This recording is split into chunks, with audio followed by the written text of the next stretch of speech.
Hi everybody, Meredith here again. Today I wanted to do a little bit of a different video than I did before. This is going to be how I do my thank you notes and my note cards that I'll send in the mail to friends and family. I think it's kind of a lost art with email and text messaging, but in times like this and all times, it's kind of nice to when a person opens their mailbox and they see a letter that's not a bill or junk mail. So this is kind of what I do and all the things that I've kind of added along for the process just to make it more fun. Okay, so let's get started. The first thing you'll need is note cards. You can get these at a variety of places. These are a couple options that I'm showing you today. A Barbie one and one of my favorite artists. Now the Barbie one I got at TJ Maxx, but you can also get them at Home Goods. And then they're just as good quality as some other places. So this one was a set of cards, and this was like only $5.99, so really good deal. And this one, I was willing to spend a little bit more money. I got it at the San Francisco MoMA, and just because it's one of my favorite artists that I would like to share with my friends and family, cards that I really enjoy. So those are a couple places that I've gotten mine, just to kind of mix it up, but I will tell you, Home Goods is my top place. So, okay. So when you have your note card, you're going to be writing on it. So I pulled out a few of my favorite types of pens. These two are Recollections and Faber-Castell. I don't know if I said that right. They're just really nice and smooth and fine point pens. So these are great, to, do on a card. They're good for drawing too, but if you're looking just to write on a card, those are great. This is a new favorite of mine. This is the Frixion ball. It's like a clicky pen. What I like about this is, let me write something. So you'll write on it nice and smooth, kind of a gel pen. And then in the end, there's an eraser. So when you erase it, it's not like the pens I had in high school where you could still see it. It's gone. So then you can just keep writing. These I actually enjoy the most on my note cards because if you make a mistake, I hate to scratch it out and keep writing.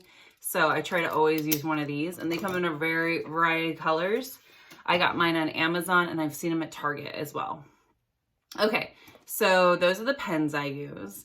Then when you filled out your card, you put it in your envelope, and on the front of the envelope, you'll do an address, right? Well, where I keep my addresses is I have an old school address book.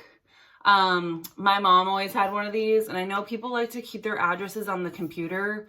But what I think is really kind of cool is what I grew up with, my mom having one, is that when people would, you put their address in and everything, and when people would move, you cross it out and she would put the new address. So it's kind of fun to see over the years where people kind of end up. And you don't get that if you're just deleting it off a computer and adding the new one in. So, I like having my address book, and it's nice because I keep all the stuff in one location. So when I go to write a note card, I can pull it all out and everything is there. So that is very handy. That one I got at Barnes & Noble, but I saw it on Amazon as well. But you can get those anywhere. But they actually are harder to find than because people do put it on the computer a lot. So that's where I got mine. The next thing I do is when I'm addressing the actual envelope, I got this Lettermate, and this has been great. I got this on Amazon. It was advertised on Instagram, and so you may have seen it before, but it is it helps you guide your lines. So I'll use these smaller lines to address my return address, and then I'll use a bigger line, the bigger one for their name, and then the smaller ones again for their address. So it just keeps everything nice and neat and really clean. This I got on Amazon, like I said, but their website's on here. It's thelettermate.com. So this one's a little extra, to have, but it looks really nice when you use it. And I'll end up using this in other things too that I'm doing hand lettering. So this is really handy. All right, so your envelope is all filled out. What do you do next? So another thing you could do to make it fun is get some fun stamps. These are some stamps I picked up at the post office. These are the new state and county fair ones. Like at holidays, Christmas time, I do Christmas ones. Try and mix it up to be kind of the theme. So this is just a little bit extra fun. I sometimes will end up putting a Christmas one that's going out mid-year, and it's just nice to have a variety so that you can, you know, use them different times of the year. So great set of stamps, and get the forever stamps so that you aren't if the price goes up, you don't have to worry about that. So that's that. So now your envelope is all filled out and it has the stamp. The next thing I tend to do is I'll decorate it with stickers. The thing that's fun about this is that, you know, when people open their mailbox, like I said, and they pull out their envelope, it calls it out as being something different. It's got hand lettering on it and it has stickers all over it. So these are some of my favorites. These are the Victoria Beckham stickers. It's a sticker book that she did for Target, and just a variety of stickers. And I'll kind of match my stickers that I choose according to the person I'm sending them to.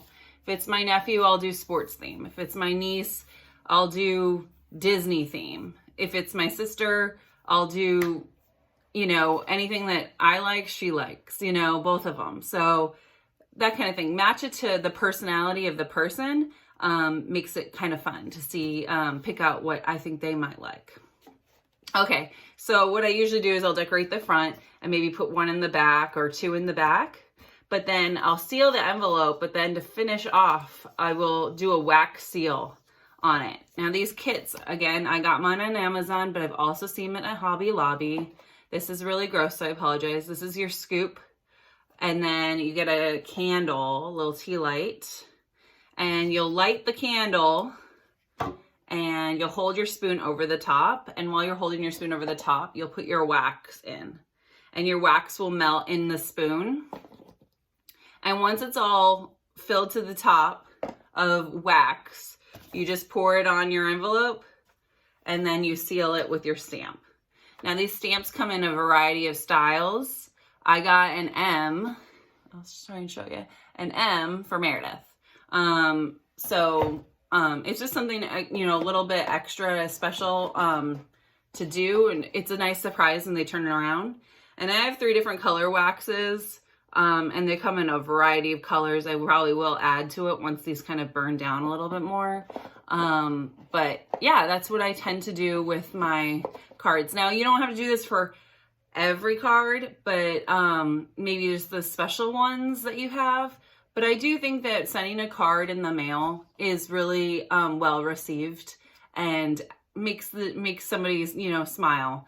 So if you're thinking of somebody right now, maybe think about sending them a card right now. All you have to do is just jot something down on a note card that you have. It doesn't have to be this elaborate, but this is just what over time I've tended to do. I was raised to send notes and send thank you notes. And so I added stuff as I went. So you don't have to do everything like this, but just something to consider. If you have some stickers laying around, pop them on the back of the envelope, that kind of thing. So I hope you all are having a great day and you're staying safe. And I hope that you, you know, send a letter to somebody maybe today. And have a good one. Okay, bye.